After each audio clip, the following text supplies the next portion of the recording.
नमस्कार। आज हम डिस्कस करेंगे जर्नल अवेयरनेस के इंपॉर्टेंट क्वेश्चन। देखिए, जर्नल अवेयरनेस का सेक्शन आपको पता है एचपीआरसी के हर एक एग्जाम में पूछा जाता है और 35 नंबर का ये सेक्शन जो है वो पूछा जाता है और ये सेक्शन इंपॉर्टेंट रोल प्ले करता है जब आप मेरिट में आना चाहते हैं उसमें। अब देखिए, एक तो हो गया कि एग्जाम क्लियर करना है बस जैसे भी कर कर, एक हो गया मेरिट में आना है, क्योंकि मेरिट में आएंगे तभी आपको नौकरी जो है वो मिलेगी। तो मेरिट में आने के लिए ये जर्नल अवेयरनेस का सेक्शन इंपॉर्टेंट है, इसमें अच्छा स्कोर करना इंपॉर्टेंट है। इसके लिए ही हमने ये सीरीज चलाई है, 2 पार्ट इसमें हो चुके हैं, तीसरा पार्ट आज हम डिस्कस करेंगे। 35 क्वेश्चन यहाँ पर हम डिस्कस करेंगे। हमने पहले भी कहा था कि 500 लाइक जब दूसरे पार्ट में हो जाएंगे तो तीसरा पार्ट आ जाएगा। आज हमारा तीसरा पार्ट है। जैसे ही इसमें 500 लाइक हो जाएंगे इसमें जो है वो अगला चौथा पार्ट जो है वो आ जाएगा। अगला क्वेश्चन, सबसे पहले क्वेश्चन से हम डिस्कशन को अभी स्टार्ट करेंगे। यहाँ पर बोलते हैं what was the multidimensional poverty index score for Himachal Pradesh in the year 2019 to 2021। बोलते हैं 2019 से 2021 के बीच में अगर आप देखेंगे तो मल्टी डायमेंशनल पॉवर्टी सूचकांक जो है वो निकाला गया, जिसको जो है वो हिंदी में बहुआयामी गरीबी सूचकांक बोला गया।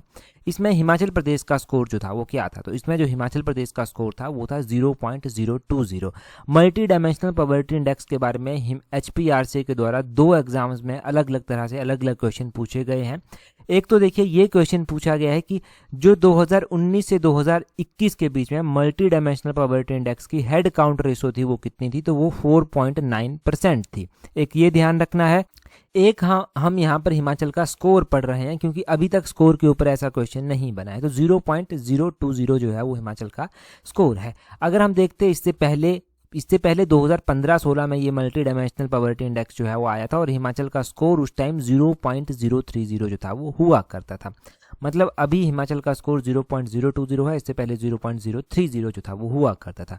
तो ये आपने इसके बारे में जो है वो ध्यान रखना है। अगला क्वेश्चन देखिए, बोलते हैं which company is associated with the Karcham Wangtoo hydro power project. तो बोलते हैं ये जो करछम वांगटू परियोजना है इसके साथ कौन सी कंपनी जो है वो जुड़ी हुई है। देखिए, करछम वांगटू परियोजना की अगर हम बात करते हैं तो करछम वांगटू परियोजना का साथ जो है वो JSW एनर्जी कर एक कंपनी है। ये JSW एनर्जी कर कंपनी जो है वो इसके साथ जुड़ी हुई है। अच्छा, ये परियोजना आती कहाँ पर है, कौन से हिमाचल के कौन से डिस्ट्रिक्ट में जो है ये परियोजना जो है वो आती है, करछम वांगटू परियोजना।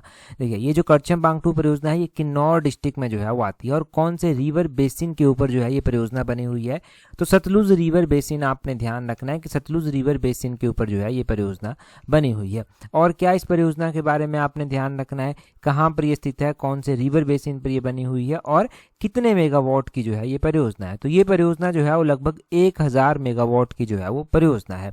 JSW एनर्जी जो है वो इसको ऑपरेट करता है, ये भी ध्यान रखें। HPR से लगभग अपने हर एक एग्जाम में परियोजनाओं से रिलेटेड क्वेश्चन भी पूछ ही रहा है। अगला क्वेश्चन देखिए क्या बोलते हैं। अब देखिए, इस तरह के क्वेश्चन अगर आपको ज़्यादा प्रैक्टिस करने हैं और वीडियो एक्सप्लेनेशन के साथ प्रैक्टिस करने हैं, मतलब टेस्ट सीरीज आपको प्रैक्टिस करनी है जर्नल अवेयरनेस वाली अपने आने वाले एग्जाम के लिए, चाहे वो फार्मेसी ऑफिसर का हो गया, टीचर का हो गया या फिर जूनियर इंजीनियर का होगा, कोई सा भी एग्जाम है, तब आप क्या कर सकते हैं, तब हमारी ये जर्नल अवेयरनेस वाले टेस्ट सीरीज आप ज्वाइन कर सकते हैं, जिसका लिंक नीचे डिस्क्रिप्शन बॉक्स कमेंट बॉक्स में दिया गया है। अगला क्वेश्चन देखते हैं हमारे पास क्या पूछा गया है। बोलते हैं what is name of scheme launched for the rehabilitation of physically and sexually abused women through technical and vocational training। तो बोलते हैं कि हिमाचल प्रदेश में तकनीकी और व्यावसायिक प्रशिक्षण के माध्यम से शारीरिक और यौन शोषण वाली महिलाओं को उनके पुनर्वास के लिए एक योजना शुरू की गई है। उस योजना का नाम आपको बताना है क्या है, तो इस योजना का नाम है विशेष महिला उत्थान योजना। ऑप्शन ए इसका सही आंसर है। ये जो विशेष महिला उत्थान योजना है, ध्यान रखना है कि इसमें सेक्सुअली और फिजिकली अब्यूज्ड जो महिलाएं हैं उनको जो है वो ट्रेनिंग दी जाती है ताकि वो जो है वो अपने पैरों पर स्टैंड हो सकें, अपनी आजीविका चला सकें। अब इसके लिए इनको स्टाइपेंड भी दिया जाता है, तो 3000 रुपया पर मंथ जो है वो स्टाइपेंड दिया जाता है। इनकी जो टेस्ट फी होती है, टेस्ट फी 800 रुपया पर ट्रेनिंग जो है वो होती है at the end of training period, तो ये भी इनको जो है वो मिलता है। तो ये यहाँ पर पूरा ही इस स्कीम के बारे में ध्यान रखना है, कुछ भी ऐसे जो है वो पूछा जा सकता है। अगला क्वेश्चन देखते हैं हमारे पास क्या पूछा गया है। नेक्स्ट क्वेश्चन में बोलते हैं in which year Guler was founded by Harichand. तो देखिए, हरिचंद राजा हुआ करते थे कांगड़ा के। अब कांगड़ा के राजा हुआ करते थे, इनके द्वारा ही गुलेर रियासत की स्थापना की गई थी और ये स्थापना 1405 में जो था वो की गई थी।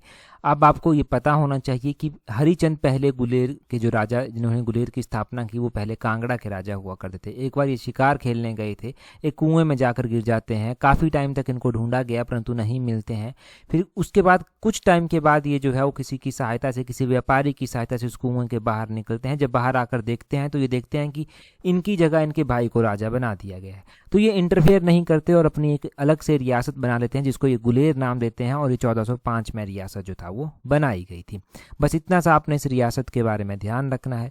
आगे बोलते हैं यहाँ पर, in which year was the Himachal Pradesh scheduled tribes and other traditional forest dweller recognisations of the forest right act enacted. तो ऐसे क्वेश्चन भी HPRC ज़्यादा पूछ रहा है। बोलते हैं हिमाचल प्रदेश अनुसूचित जनजाति और अन्य परंपरागत वन निवासी वन अधिकारी की मान्यता अधिनियम किस वर्ष अधिनियमित किया गया था। तो ये एक्ट जो एनेक्ट हुआ था ना, ये एक्ट 2006 में अधिनियमित हुआ था। ऑप्शन सी इसका जो है वो सही आंसर हो जाएगा। अब ये 2006 में अधिनियमित हुआ था, यहाँ से आपको ज़्यादा क्वेश्चन बनेंगे भी नहीं। इतना आप जो है वो यहाँ से ध्यान रख लीजिए कि कौन से ईयर में ये एनेक्ट हुआ था, 2006 में हुआ था, इतना काफ़ी है। अगले क्वेश्चन में देखिए क्या बोलते हैं which was the last important building built by the British in Shimla around 1925 AD। तो हाँ, बिल्डिंग्स के बारे में पता होना चाहिए कि 1925 में शिमला में जो अंग्रेजों के द्वारा अंतिम एक महत्वपूर्ण इमारत बनाई गई थी वो कौन सी थी। ये बिल्डिंग जो थी इसका नाम था काउंसिल चैम्बर। ऑप्शन ए इसका सही आंसर हो जाएगा। थोड़ा सा डिटेल से बताऊंगा ताकि कॉन्सेप्ट क्लियर हो जाए। ये जो हिमाचल प्रदेश काउंसिल ये जो काउंसिल चैम्बर है ना, ये हिमाचल प्रदेश लेजिस्लेटिव असेंबली के नाम से भी जानी जाती है। प्रेजेंट टाइम में जहाँ पर आप देखते हैं ना कि विधानसभा बैठती है शिमला में, तो ये विधानसभा की जो बिल्डिंग है इसको काउंसिल चैम्बर ही जो है वो बोलते हैं, या फिर ये काउंसिल चैम्बर वाली ही बिल्डिंग है। और ये जो काउंसिल चैम्बर की बिल्डिंग है इसको लॉर्ड रीडिंग के द्वारा इनॉग्रेट किया गया था। लॉर्ड रीडिंग के द्वारा जो है वो इसको 1925 में जो था वो इनॉग्रेट किया गया था। लॉर्ड रीडिंग उस टाइम जो है वाइसराय ऑफ इंडिया जो था वो हुआ करते थे। तो ये आपने इसके बारे में ध्यान रखना है। एक क्वेश्चन आमतौर पर पूछा जा रहा है एग्जाम में कि विधानसभा की कितनी मैक्सिमम सीट हिमाचल में है। तो 68 मैक्सिमम हिमाचल में जो है विधानसभा की सीट्स हैं। प्रेजेंट टाइम में हिमाचल प्रदेश में कितने MLA हैं, तो ऑब्वियसली सारे के सारी सीट्स भरी हुई हैं, तो 68 MLA हिमाचल में है।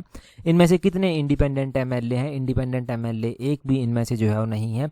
हिमाचल प्रदेश में लोकसभा की कितनी सीट्स हैं, तो लोकसभा की 4 सीट्स हैं। राज्यसभा की कितनी सीट्स हैं, राज्यसभा की जो है वो 3 सीट्स जो है वो हिमाचल प्रदेश में है। तो ये बेसिक क्वेश्चंस हैं, अगर HPRC पूछता भी है तब आप इजीली कवर कर देंगे इन क्वेश्चंस को। अगला क्वेश्चन देखेंगे हमारे पास क्या पूछा गया है। बोलते हैं यहाँ पर दम चालीसा type of marriage of Kinnars tribe of Himachal Pradesh. तो बोलते हैं कि हिमाचल प्रदेश में किन्नर जनजाति का विवाह का जो दम चालीसम प्रकार है वो कौन सा है। अब देखिए अलग अलग मैरिज के टाइप जो है वो HPRC ने तो अभी तक नहीं इनके ऊपर ज़्यादा क्वेश्चन पूछे हैं मैरिज टाइप के ऊपर, परंतु पब्लिक सर्विस कमीशन बहुत पूछता है और जल्दी ही HPRC पूछना स्टार्ट कर देगा। हम बात मैरिज के टाइप की करते हैं कि किस किस तरह के मैरिज के टाइप जो है वो होते हैं। अगर हम किन्नौर में बात करते हैं किन्नर्स के बीच में कि मैरिज के टाइप जो है कौन कौन से होते हैं, तब इनके बीच में जो है वो एक जो है वो दम चालीसम मैरिज का टाइप जो होता है, ये जो है वो लव मैरिज का टाइप जो है वो होता है। यहाँ पर वही पूछा गया था कि ये दम चालीसम जो है वो किस तरह की मैरिज का टाइप है, तो ये लव मैरिज का टाइप है। ऑप्शन बी इसका सही आंसर हो जाएगा। यहाँ पर ही किन्नौर में ही अलग अलग मैरिज के टाइप जो परफॉर्म किए जाते हैं, जैसे कि एक जानेखंग और जानेतंग मैरिज का टाइप होता है, ये वेरी कॉमन टाइप की मैरिज जो है वो होती है, आम तरह की मैरिज होती है। एक दरोज दुबर टाइप की मैरिज होती है जिसको मैरिज वाइफ फोर्स बोलते हैं, जबरदस्ती की जाने वाली शादी जो है ये किन्नौर में है। ठीक है, तो इस तरह के मैरिज के टाइप जो है वो किन्नौर में परफॉर्म किए जाते हैं, या फिर किन्नौर में इस तरह के मैरिज के टाइप जो है वो हैं। किन्नौर के बारे में पता चल गया आपको, किन्नर्स के बारे में पता चल गया। किन्नर्स को खस खसिया खुरपा भी जो है वो बोलते हैं, ये भी पता होना चाहिए, इसके ऊपर HCS में क्वेश्चन बना भी है।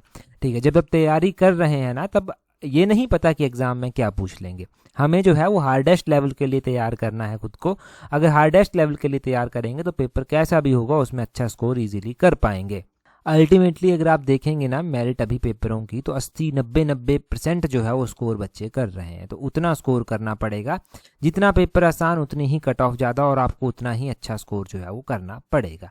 तो इसीलिए टफेस्ट लेवल के लिए तैयार रहिए, हम उसी लेवल के लिए आपको तैयार करवाने की कोशिश यहाँ पर कर रहे हैं। अगला क्वेश्चन देखिए, बोलते हैं who was crowned miss India world 2026 at the 61st Femina miss India.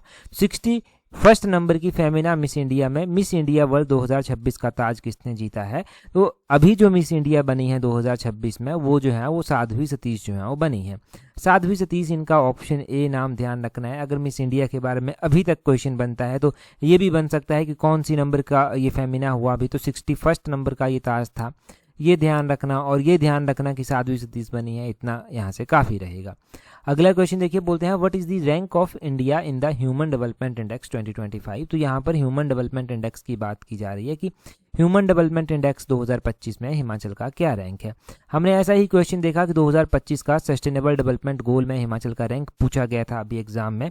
तो हो सकता है कि ह्यूमन डेवलपमेंट इंडेक्स जैसे रैंक भी पूछ लिए जाएँ। तो हिमाचल का जो रैंक है ना, सॉरी इंडिया का जो रैंक है ना इसमें, वो 130वां रैंक जो है वो है। ऑप्शन डी सही आंसर है। 2025 में जितने भी इंपॉर्टेंट जो है वो इंडेक्स आए हैं उनके ऊपर अलग से एक वीडियो बनी हुई है। हमारी प्लेलिस्ट में जाना, जो डे 1 डे 2 कर सीरीज़ है, डे 1 की सीरीज़ में ये सारे इंडेक्स हमने डे 1 की सीरीज़ में जो है वो पढ़े हैं। यहाँ पर देखिए बोलते हैं ह्यूमन डेवलपमेंट जो रिपोर्ट है वो UNDP के द्वारा जारी की जाती है, यूनाइटेड नेशन डेवलपमेंट प्रोग्राम के द्वारा। और इसमें आउट ऑफ 193 कंट्रीज 130वां रैंक जो है वो इंडिया का जो है वो रहा है, इतना ध्यान रखना। अगला क्वेश्चन हम देखेंगे, परंतु अगला क्वेश्चन हम डिस्कस करें उससे पहले अगर आप तैयारी कर रहे हैं आने वाले पटवारी के एग्जाम के लिए, पंचायत सेक्रेटरी के एग्जाम के लिए, और एक ही टेस्ट सीट से अगर इन दोनों एग्जाम की तैयारी करना चाहते हैं, ये टेस्ट सीट्स आपके लिए पॉकेट फ्रेंडली भी रहेगी। तो इस टेस्ट सीट्स का लिंक नीचे डिस्क्रिप्शन बॉक्स, कमेंट बॉक्स में जो है वो दिया गया है, यहाँ से आप टेस्ट सीट्स को ज्वाइन कर सकते हैं और आगे बढ़ सकते हैं। फिलहाल हम अगला क्वेश्चन देखते हैं हमारे पास क्या पूछा गया है। बोलते हैं identify the article of the constitution of India which refers to the removal of vice president from office from the following. तो बोलते हैं कि वाइस प्रेसिडेंट को पद से हटाने के लिए संबंधित जो है वो कौन सा आर्टिकल है। अगर वाइस प्रेसिडेंट को पद से रिमूव करना है तो आर्टिकल नंबर 67B जो है वो आता है। तो स्पेसिफिक वे में ऐसा क्वेश्चन पूछा जाता है कि कौन सा बी कौन सा ए, तो ऐसा ध्यान रखना 67B जो है वो वाइस प्रेसिडेंट को रिमूव करने से संबंधित जो है वो है। आपकी जानकारी के लिए आपको ये भी पता होना चाहिए कि प्रेसिडेंट को इम्पीच करना है तो इम्पीचमेंट ऑफ प्रेसिडेंट से जो है कौन सा आर्टिकल रिलेटेड है। तो इंडियन कॉन्स्टिट्यूशन का आर्टिकल नंबर 61 आपने ध्यान रखना है। ये article number 61 impeachment of president की बात जो है वो करता है। ठीक है जी, अगला क्वेश्चन देखिए क्या बोलते हैं। बोलते हैं which of the following finance commission of India is headed by Arvind Panagariya. तो अरविंद पनगड़िया के द्वारा जो है वो किस फाइनेंस कमीशन की अध्यक्षता की गई? तो वो 16th फाइनेंस कमीशन की अध्यक्षता जो है वो की गई। ऑप्शन बी सही आंसर होगा। फाइनेंस कमीशन से संबंधित जो आर्टिकल है वो आर्टिकल नंबर 280 जो है वो आता है। और आपने ध्यान रखना है कि फाइनेंस कमीशन जो यहाँ पर बात 16 की हो रही है, ये अभी का फाइनेंस कमीशन है, ये 2026 से 2031 तक जो है वो रहेगा। इससे पहले जो फाइनेंस कमीशन था 15th नंबर का फाइनेंस कमीशन, उसकी जो अध्यक्षता की गई थी वो NK सिंह के द्वारा जो था वो की गई थी। NK सिंह ने 15th नंबर के फाइनेंस कमीशन की अध्यक्षता जो था वो की थी। नेक्स्ट क्वेश्चन देखिए क्या बोलते हैं। बोलते हैं which nation joined the BRICS new development bank as a new member in May 2025। तो ये मई 2025 का क्वेश्चन है कि मई 2025 में ब्रिक्स न्यू डेवलपमेंट बैंक को किस देश ने जो है वो ज्वाइन किया था। तो वो अल्जीरिया के द्वारा जो था वो किया गया था नए मेंबर के रूप में। तो वो उस टाइम का क्वेश्चन है, वो ध्यान रखना। अगला क्वेश्चन देखिए, बोलते हैं which country officially excluded itself from the World Health Organization in January 2026। तो जनवरी 2026 में किस कंट्री ने खुद को जो है वो वर्ल्ड हेल्थ ऑर्गेनाइजेशन से बाहर कर लिया है? तो वर्ल्ड हेल्थ ऑर्गेनाइजेशन से खुद को बाहर किया गया है USA के द्वारा। ऑप्शन बी जो है वो सही आंसर है। आपको ज्ञात होना चाहिए कि बहुत सारी ऐसी ऑर्गेनाइजेशन हैं जहां से USA ने खुद को बाहर किया है। वो कहता है कि जब कोविड आया था तो WHO ने चाइना का फेवर किया था, उसके खिलाफ एक्शन नहीं लिया। वो कहता है कि क्लाइमेट चेंज वगैरह कुछ नहीं होता तो उन चीज़ों का वो विरोध करता है। हमारे पैसे इन चीज़ों में वेस्ट होते हैं, इस चीज़ की बात वो करता है। तो इसलिए वो इन ऑर्गेनाइजेशन से बाहर जो है वो टाइम टू टाइम आता रहता है। अगला क्वेश्चन देखते हैं हमारे पास क्या पूछा गया है। नेक्स्ट क्वेश्चन में बोलते हैं which among the following vitamin helps in controlling infection in body. तो बॉडी में कई बार इन्फेक्शन हो जाती है, तो कौन सा विटामिन बोलते हैं कि इस इन्फेक्शन को रोकने के काम में जो है वो मदद करता है? तो ये विटामिन C जो है वो करता है इसको कंट्रोल करने का काम। विटामिन C को एस्कॉर्बिक एसिड के नाम से भी जो है वो जाना जाता है। एस्कॉर्बिक एसिड किस विटामिन को बोलते हैं, ये भी कई बार क्वेश्चन एग्जाम में बना है। अभी नेक्स्ट क्वेश्चन देखते हैं हमारे पास क्या पूछा गया है। बोलते हैं what is the aim of Jan Vishwas bill 2026 which was recently passed. तो उस टाइम ये पास हुआ था 2026 में जन विश्वास बिल। तो बोलते हैं ये जन विश्वास बिल जो है वो है क्या? ये बिल जो है वो है decriminalise minor offences and replace them with fines. तो माइनर जो अपराध होते हैं उनको जो है ये अपराध की श्रेणी से बाहर निकालता है और कहता है कि फाइन देकर भी जो है वो आप यहाँ से बाहर निकल सकते हैं। तो ऑप्शन सी इसका जो है वो सही आंसर हो जाएगा। उस टाइम हमने पढ़ा भी था कि ये जन विश्वास बिल जो है वो क्या है, किस तरह के इसमें जो है वो अपराध हैं। तो अभी के लिए तो आप इतना याद रखिए इसके बारे में। आगे बोलते हैं which of the following planet rotates clockwise. तो कौन सा ग्रह जो है वो घड़ी की दिशा में जो है वो घूमता है, क्लॉकवाइज जो है वो घूमता है। तो वीनस और यूरेनस ऐसे प्लेनेट हैं जो क्लॉकवाइज जो है वो रोटेट जो है वो करते हैं। ठीक है, वीनस और यूरेनस, ऑप्शन ए इसका सही आंसर होगा। मोस्टली जो एग्जाम में क्वेश्चन पूछ जाता है वहां पर एक अलग अलग कर ऑप्शन देते हैं, 2 ग्रह नहीं देते। तो वीनस ज़्यादातर एग्जाम में जो है वो पूछा गया है, तो वीनस वाला क्वेश्चन ज़्यादा एग्जाम में आया। बोलते हैं every planet in our solar system except Venus and Uranus rotates counter clockwise, और यहाँ पर बात की गई है। अगला क्वेश्चन देखिए, बोलते हैं recently the parliament has passed the VBG Ramji bill that will replace which of the following. तो अभी जो है वो पार्लियामेंट के द्वारा, अब तो प्रेसिडेंट के द्वारा भी मंजूरी मिल गई, परंतु बोलते हैं कि ये बोलते हैं किसके स्थान पर किसका स्थान लेगा VBG रामजी। तो ये महात्मा गांधी नेशनल रोजगार एम्प्लॉयमेंट गारंटी एक्ट का जो है वो स्थान लेगा। ऑप्शन सी इसका मनरेगा जिसको बोलते हैं उसका स्थान जो है ये लेगा। अगर हम बात करते हैं ये जो विकसित भारत गारंटी फॉर रोजगार एंड आजीविका मिशन है, जिसको VBG रामजी बिल बोला गया 2025, ये गारंटी देता है कि 125 दिनों का रोजगार जो है वो दिया जाएगा। हालांकि मनरेगा में ये बात की जाती थी 100 दिनों के रोजगार की। और बोलते हैं इसमें जो है वो स्टेट्स की रेशो भी रखी गई है, जैसे सेंटर जो है वो 90% देगा, और जो हिली स्टेट्स हैं जैसे कि हिमाचल उत्तराखंड जैसे स्टेट हैं, नॉर्थ ईस्ट के स्टेट हैं, वहाँ पर जो है वो 90:10 रखा गया है। 90% जो है वो कौन देगा, केंद्र सरकार देगी, 10% स्टेट को खुद देना पड़ेगा। और जैसे कि बाकी के स्टेट उत्तर प्रदेश आ जाता है, मध्य प्रदेश आ जाता है, इनमें 60-40 की रेशो जो है वो रखी गई है, 60-40 की रेशो रखी गई है। और जो बाकी केंद्र शासित प्रदेश आते हैं जहाँ पर लेजिस्लेचर नहीं है, जहाँ पर विधानसभाएं नहीं है, वहाँ पर 100% जो है वो इसकी फंडिंग जो है वो रखी गई है। आगे बोलते हैं how many dots are used to form 1 Braille character. तो एक ब्रेली चित्र को बनाने के लिए जो है वो कितने ब्रेली करैक्टर का इस्तेमाल होता है, कितने बिंदुओं का उपयोग होता है। तो 6 इसका ऑप्शन डी सही आंसर हो जाएगा। ये क्वेश्चन पूछा गया था HPRC के द्वारा, एग्जैक्टली ये तो नहीं पूछा गया था परंतु ऐसा क्वेश्चन पूछा गया था। ऐसा ये एक वन ऑफ द क्वेश्चन है कि जो एग्जाम में पूछा जा सकता है। आगे बोलते हैं which of the following is considered as plant macronutrient required in large quantities for structural growth. बोलते हैं निम्नलिखित में से किसे संरचनात्मक विकास के लिए बड़ी मात्रा में आवश्यक एक पौधा मैक्रोन्यूट्रिएंट माना जाता है। तो नाइट्रोजन को जो है वो माना जाता है। देखिए थोड़ा डिटेल से देखेंगे, कॉन्सेप्ट क्लियर होंगे। नाइट्रोजन, फॉस्फोरस, पोटाशियम हो गया, ये एसेंशियल मैक्रोन्यूट्रिएंट माने जाते हैं जो बोलते हैं requires by plant in large amount, जिनको प्लांट्स को जिनकी लार्ज अमाउंट में जो है ज़रूरत होती है। अगला क्वेश्चन देखिए क्या बोलते हैं, नेक्स्ट क्वेश्चन में बोलते हैं which of the following pair of vitamin and their diseases caused their due to deficiency correctly match. तो कुछ विटामिन की कमियों से कुछ रोग होते हैं, जैसे कि विटामिन ए है, विटामिन डी है, विटामिन B1 है, विटामिन 9 है। तो बोलते हैं यहाँ पर करेक्ट वन बताना है कि कौन कौन से मैच किए गए हैं। अगर आप देखेंगे विटामिन ए की कमी से नाइट ब्लाइंडनेस रोग होता है, बिल्कुल सही बात है। विटामिन डी की कमी से जो है वो ऑस्टियोमेलेसिया होता है, ये भी सही बात है। विटामिन B1 की डेफिशिएंसी से बेरी होता है, ये भी सही है। और विटामिन B9 की डेफिशिएंसी से जो है वो मेगालोब्लास्टिक एनीमिया होता है, ये भी सही है। तो ये सारे सही दिए गए हैं, all are correctly match, option D इसका सही आंसर हो जाएगा।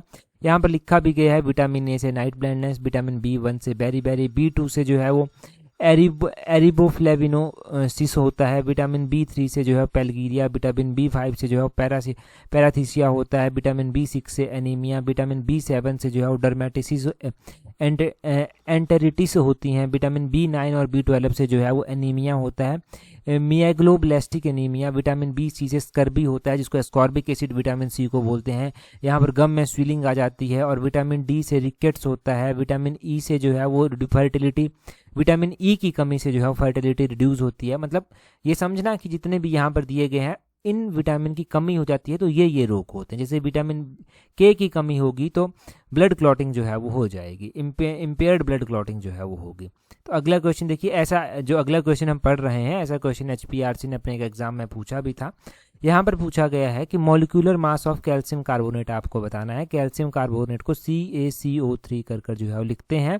अब देखिए कैल्शियम का आपको पहले तो एटॉमिक मास पता होना चाहिए, तभी आप मॉलिक्यूलर मास जो है फाइंड कर सकते हैं। कैल्शियम का 40 होता है, जो कार्बन होता है उसका 12 होता है, ऑक्सीजन का 16 होता है। इसको कैलकुलेट जब आप करेंगे तो कैसे कैलकुलेट करेंगे, जो मॉलिक्यूलर मास होता है उसको कैलकुलेट करने के लिए एटॉमिक मास और जो कैल्शियम का एटॉमिक मास है plus atomic mass of the carbon जो plus atomic mass of the oxygen, oxygen के 3 मॉलिक्यूल्स हैं तो उनको मल्टीप्लाई करना है।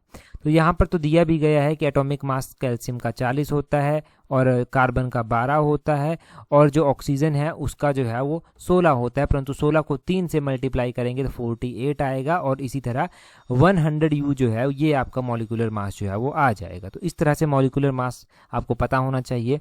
बाकायदा इस क्वेश्चन को सॉल्व, ऐसे क्वेश्चन को सॉल्व करने के लिए आपको जो हमारा पीरियोडिक टेबल है वो थोड़ा सा याद होना चाहिए। 8वीं 10वीं में पीरियोडिक टेबल पढ़ लेते हैं 10वीं तक में, और एटॉमिक मासेस याद कर लेना, वहाँ से hydrogen, helium, lithium, beryllium, boron, carbon, nitrogen, oxygen कर इन सब के जो है वो आप याद कर लेना, तभी आपको सहायता यहाँ से मिल सकती है। अदरवाइज तो काला अक्षर भैंस बराबर वाली बात हो जाएगी अगर आप ये सोचते हैं। और ये ध्यान रखना है कि HPRC के द्वारा ये TGT मेडिकल नॉन मेडिकल के पेपर में ऐसा क्वेश्चन नहीं पूछा गया था। ऐसा क्वेश्चन जर्नल जो पेपर होते हैं ना GK के, उस जर्नल अवेयरनेस के सेक्शन में ऐसा क्वेश्चन पूछा गया था। अगला क्वेश्चन देखिए, बोलते हैं when a bar magnet is suspended freely in air it always align itself along which direction. तो जब एक जो बार मैग्नेट होता है उसको जो है वो बोलते हैं स्वतंत्र रूप से रख देते हैं, तो वो खुद को जो है वो किस दिशा में जो है वो संरेखित जो है वो करता है। तो बार मैग्नेट की जब बात हो रही है कि बार मैग्नेट खुद को किस डायरेक्शन में जो है वो अलाइन करता है, तो वो खुद को जो है वो नॉर्थ साउथ डायरेक्शन में जो है वो अलाइन करता है। ऑप्शन बी सही आंसर। इस तरह से नॉर्थ यहाँ पर, साउथ यहाँ पर, ऐसे कर कर जो है वो अलाइन कर लेता है खुद को। अगला क्वेश्चन देखिए क्या बोलते हैं which tissue connects bones to other bones and needs to be highly strong yet elastic. तो बोलते हैं कि कौन सा टिश्यू जो है वो हड्डियों को अन्य हड्डियों से जोड़ता है और अतिरिक्त मजबूत लेकिन ये जो है वो लोचदार होने की आवश्यकता भी जो है वो इसमें होती है। इलास्टिक, हाईली स्ट्रॉन्ग इलास्टिक की नीड भी होती है। तो ये जो है वो कौन सा टिश्यू आता है, ये जो है वो लिगामेंट टिश्यू जो है वो आता है। लिगामेंट टिश्यू इसका ऑप्शन बी जो है वो सही आंसर हो जाएगा। बेसिकली क्वेश्चन ये भी पूछ सकते हैं which tissue that connect bones to other bones, तो वो लिगामेंट हो जाएगा। ठीक है, अगला क्वेश्चन देखिए क्या बोलते हैं। अगले क्वेश्चन में बोलते हैं ईडियम दिया गया है यहाँ पर, हिट द सैक कर ईडियम दिया गया है। इसका मतलब क्या होता है, इसका मतलब होता है to go to sleep. Option B इसका सही आंसर हो जाएगा। यहाँ पर बोला गया है कि आपको जो है वो सिमिलर मीनिंग बताना है। विविड शब्द यहाँ दिया गया है, विविड का जो है वो सिमिलर वर्ड यानी कि साइनोनियम बताना है। अब देखिए साइनोनियम एंटोनियम तो आपके पास हजारों हैं, परंतु आपको फिर भी जानकारी थोड़ी थोड़ी अगर होगी तो आप इसको इजीली सॉल्व कर पाएंगे। पहले तो पता होना चाहिए कि विविड का मीनिंग जो है वो होता क्या है। विविड का मतलब होता है कि थोड़ा सा जीवंत टाइप में आप समझ लीजिए, ठीक है, ऐसा आप समझ लीजिए, जीवंत टाइप में विविड को जो है वो बोल देते हैं। अब विविड के जो साइनोनियम होंगे वो डल तो नहीं हो सकता, फेंट भी नहीं हो सकता, वीक भी नहीं हो सकता। जीवंत मतलब जिसमें जान है, तो ब्राइट इसका जो है वो साइनोनियम हो जाएगा। आगे बोलते हैं यहाँ पर जो है अप्रोप्रिएट एंटोनियम बताना है अबंडेंट का। अबंडेंट क्या होता है, अबंडेंट का मतलब होता है प्रचुर। बोलते हैं ना अबंडेंट मात्रा में, तो प्रचुर इसका मतलब होता है। तो इसका जो प्लेंटीफुल होता है वो भी प्रचुर ही होता है, तो ये तो नहीं होगा। जो स्कैरे होता है वो दुर्लभ होता है और सफिशिएंट पर्याप्त होता है, और एक्सेसिव, जो एक्सेसिव मतलब अत्यधिक होता है। तो अबंडेंट हुआ प्रचुर, प्रचुर का जो है वो अपोजिट मीनिंग होगा दुर्लभ कर। तो ये स्कैरे इसका जो है वो हो जाएगा। ऑप्शन बी सही आंसर है। आगे बोलते हैं स्थिति कैसे लिखते हैं, स्थिति ये आपको पता होना चाहिए, तो ऐसे लिखते हैं स्थिति, ये आपको पता हो स्थिति कैसे लिखते हैं। इसका जो है वो ऑप्शन बी जो है वो सही आंसर हो जाएगा। इसको आप यहाँ पर देखना, जहाँ पर मैं शेयर करूंगा ना, जिन बच्चों ने जनरल अवेयरनेस की टेस्ट सीट ज्वाइन की हुई है उनके साथ मैं शेयर भी करूंगा इसको PDF को, तब देखना, तब प्रैक्टिस करने में जो है वो दिक्कत यहाँ पर ज़रूर होगी जब एक जैसे शब्द यहाँ पर दिखेंगे। बेशक आप 2 चीज़ें एलिमिनेट कर देंगे, परंतु 2 में ज़रूर कन्फ्यूजन रहेगा ही रहेगा। तो ये प्रैक्टिस के क्वेश्चन है सारे के सारे। आगे बोलते हैं कोई कुछ बोल रहा है, इस वाक्य में कोई सर्वनाम के किस भेद का उदाहरण है। तो ये अनिश्चयवाचक सर्वनाम का जो है वो भेद है। ऑप्शन सी इसका सही आंसर हो जाएगा। टेढ़ी खीर होना मुहावरे का क्या अर्थ है, तो उसका मतलब कठिन कार्य जो है वो होता है, कठिन कार्य इसका मतलब होता है। आगे बोलते हैं खिसियानी बिल्ली खंबा नोचे मुहावरे का क्या अर्थ होता है। खिसियानी बिल्ली खंबा नोचे का मतलब होता है हार या शर्म के कारण क्रोध दिखाना। तो बोलते हैं ना कि एक तो खिसियानी बिल्ली अब खंबा नोच रही है, मतलब हार गया, फिर शर्म आ रही है, फिर अब जो है वो क्रोध दिखाया जा रहा है। खिसियानी बिल्ली खंबा नोचे, मतलब लज्जित होकर क्रोध में अपना गुस्सा दूसरों पर निकालना, ये इसका मतलब जो है वो होता है। आगे बोलते हैं पॉइंटिंग। अब अभी चलते हैं हमारे पास यहाँ पर रीजनिंग के question. Pointing to a woman, Raj said, Raj बोलता है she is the daughter of my grandfather only son. How is women related to Raj. तो बोलती है महिला राज को कि ये जो महिला है, इशारा करते हुए बोलती है ये मेरे दादाजी के इकलौता बेटे की बेटी है। मतलब क्या हुआ, महिला के साथ वो क्या हुई, महिला की वो सिस्टर हुई। सिस्टर इसका ऑप्शन ए सही आंसर हो जाएगा। दादा के इकलौते बेटे की बेटी मतलब सिस्टर इसका आ जाएगा। तो अगला क्वेश्चन देखिए, यहाँ पर बोलते हैं साउथ को इस तरह से कोड किया गया है, नॉर्थ को इस तरह से किया गया है, THORN को कैसे करेंगे। तो देखिए यहीं से हम इसको डिकोड कर देंगे। देखिए टी को कैसे, टी और एच को देखिए आप कैसे किया गया है। टी और एच को 4 और 5 जो है वो लिखा गया है। ओ को अगर आप देखेंगे कि ओ को कैसे कोड किया गया है, तो ओ को जो है वो 7 जो है वो लिखा गया है। ओ को जो है वो क्या लिखा गया है, 7 लिखा गया है। आर की अगर हम बात करेंगे कि आर को क्या लिखा गया है, तो आर को जो है वो 8 लिखा गया है। और एन की अगर हम बात करेंगे, एन को क्या लिखा गया है, तो एन को जो है वो 6 लिखा गया है। तो 4 5 7 8 6 इसका सही आंसर हो जाएगा। 4 5 7 8 6 यहाँ पर कर लीजिए, 4 5 7 8 6 इसका सही आंसर है। आगे बोलते हैं क्लॉक सो 3:15, एक घड़ी पर 3:15 जो है वो हुए हैं, ऐसे ऐसे कर टाइम हुआ है 3:15। तो बोलते हैं यहाँ पर, बोलते हैं what is the angle between the hour and the minute hand. तो बोलते हैं कि जो घंटे की सुई है और मिनट की सुई है उसके बीच में कितना डिग्री एंगल जो है वो बनेगा।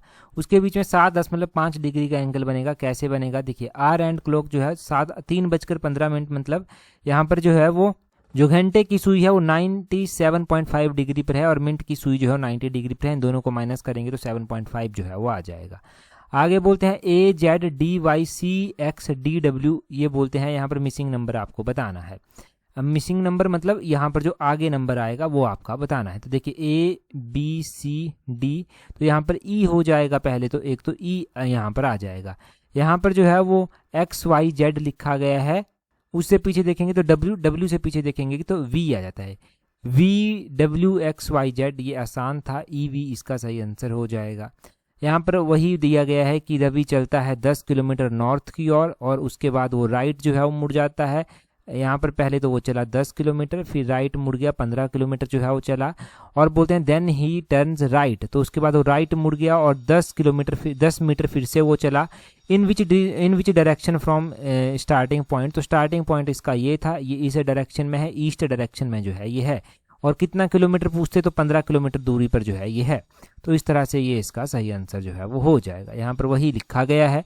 हमने जो है वो पूरे 35 के करीब क्वेश्चन यहाँ पर डिस्कस किए। अगर आपका सहयोग रहता है तो हम अगला क्वेश्चन देखिए यहाँ पर क्या पूछा गया है। अगले क्वेश्चन में बोलते हैं यहाँ पर who was the first Indian to be elected to the British parliament. तो पहले इंडियन कौन थे जो ब्रिटिश पार्लियामेंट के लिए चुने गए थे। तो ये क्वेश्चन हमने इससे पिछले वाले जनरल अवेयरनेस में जो था वो पढ़ा था। अभी जनरल अवेयरनेस की प्लेलिस्ट अलग से बना दी गई है क्योंकि 3 पार्ट इसके हो चुके हैं। तो प्लेलिस्ट में ये तीनों पार्ट एक साथ आपको मिल जाएंगे। टेलीग्राम पर ज्वाइन करने के लिए अपने टेलीग्राम से @allexam31 करके सर्च करना, आपको हमारा टेलीग्राम चैनल मिल जाएगा। आज की इस वीडियो में इतना ही है। That's all for today. Thank you very much for watching and listening it very patiently.